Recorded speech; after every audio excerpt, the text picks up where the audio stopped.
दूरसंचार का क्षेत्र एक बहुत बड़ा माध्यम है लोगों को विश्व के साथ जोड़ने। इस वक्त की बड़ी अपडेट दे दें।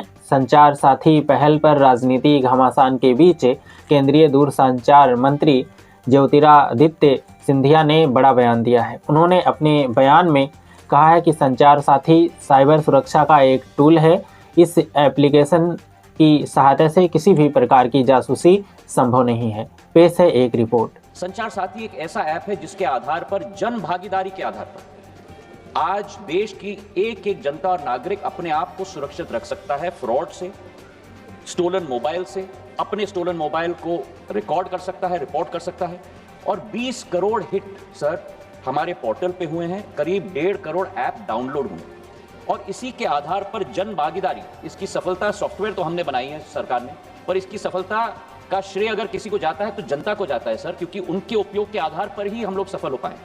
और आज मैं रिकॉर्ड पे रखना चाहता हूं कि इस ऐप और पोर्टल के आधार पर 1.5 करोड़ मोबाइल कनेक्शन देश के अंदर डिस्कनेक्ट हुए हैं जो फ्रॉडुलेंट हैं, क्योंकि जनता ने रिपोर्ट किया। इसी के आधार पर हम लोग ने ये कोशिश की कि हम लोग हर एक नागरिक को वो चॉइस दें, क्योंकि ऐप फोन पे है इसका मतलब नहीं है कि वो ऑटोमेटिकली ऑपरेट हो जाएगा। जब तक मैं उपभोक्ता के रूप में उसमें रजिस्टर ना करूं तब तक वो ऑपरेट नहीं होगा।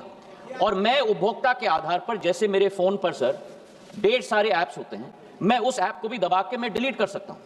तो ये लोकतंत्र में पूर्ण हक और अधिकार नागरिक का है सर।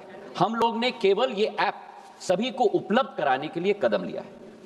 लेकिन फिर भी मैं सदन के पटल पे भी कहना चाहता हूं, हमारा कोई हट नहीं। इसकी सफलता का प्रयोग जनता के आधार पर हुआ है।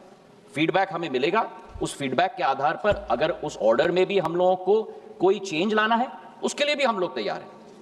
ये मैं अवश्य कहना चाहता हूं कि इस ऐप के आधार पर न स्नूपिंग संभव है, न स्नूपिंग होगा। प्रधानमंत्री नरेंद्र मोदी जी की सरकार देश की जनता के हाथों में अधिकार देना चाहती है ताकि वे अपने आप को सुरक्षित। ऐसे ही ताज़ा अपडेट पाने के लिए आप हमारे चैनल को सब्सक्राइब कर लीजिए और फेसबुक पेज को फॉलो कर लीजिए और रील को शेयर करना मत भूलिए।